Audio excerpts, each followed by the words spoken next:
Hello everyone and welcome to Geotech Master. In our previous video, we talked about the different things that influence where we should place our tests and boreholes. Today, we're going to tackle another important aspect of planning a subsurface investigation. How deep should we go? If you're ready to learn more about the depths of investigation, you are in the right place.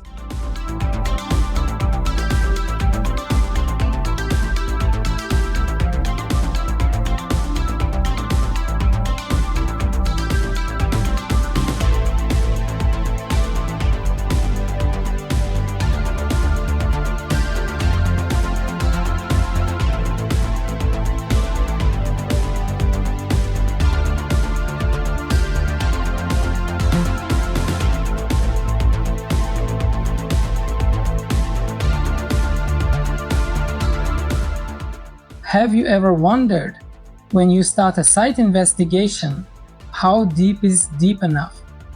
What happens if we don't dig deep enough, or if we go too deep?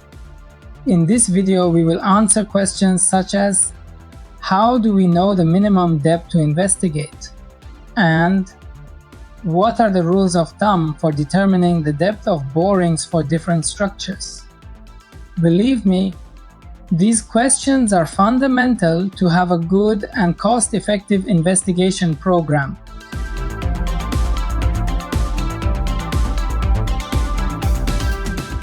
Before we jump in, let's quickly recap what we covered last time.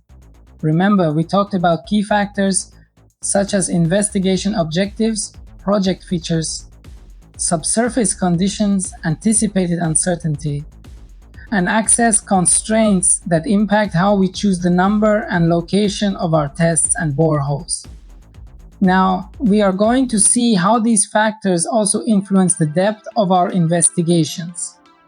If you haven't seen that first video, I recommend checking it out. I have provided the link in the description for your convenience.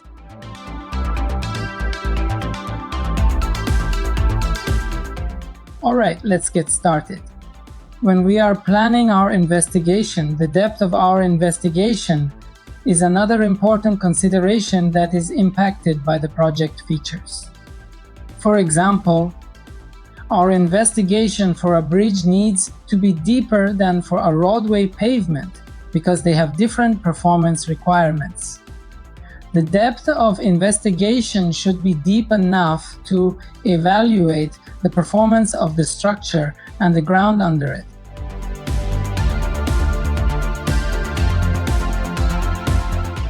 Let's look at some specific examples.